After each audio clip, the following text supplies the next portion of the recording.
Video কলে আপনার প্রিয়জন কাঁদছে দেখে কি আপনি সাথে সাথে টাকা পাঠিয়ে দেবেন? সাবধান, আপনি হয়তো কোনো ডিজিটাল মায়ার জালে পড়ছেন। এই ঘটনার পিছনে রয়েছে ডিপ ফেক টেকনোলজি।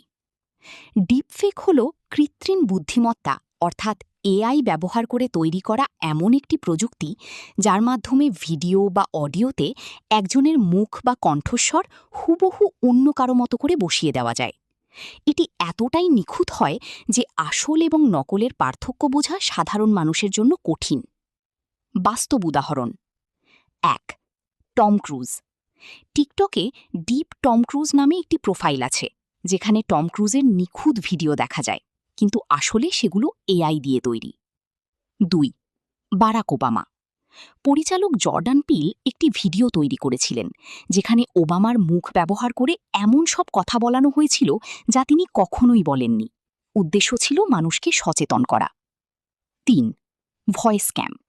২০১৯ সালে ব্রিটেনের একটি এনার্জি কোম্পানির সিইওকে তার বসের কণ্ঠস্বর নকল করে ফোন দেওয়া হয় এবং প্রায় $2,43,000 প্রতারণা করে হাতিয়ে নেওয়া হয়।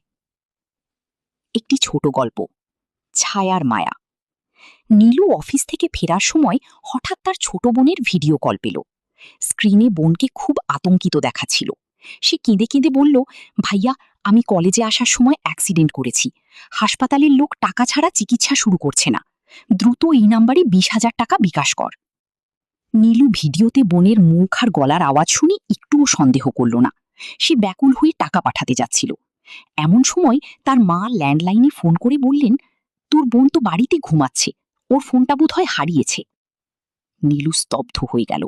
সে বুঝতে পারল সে এক ভয়াবহ ডিপফেক প্রতারণার শিকার হতে চলেছিল। ফোনের ওপাশে থাকা মেয়েটি আসলে তার বোন ছিল না, ছিল এআই দিয়ে তৈরি এক নিখুঁত ডিজিটাল ছায়া। শিক্ষা: এখন ইন্টারনেটে যা দেখছেন বা শুনছেন তাই শতভাগ বিশ্বাস করা বিপজ্জনক হতে পারে। যে কোনো আর্থিক লেনদেনের আগে সরাসরি নিশ্চিত হওয়া জরুরি।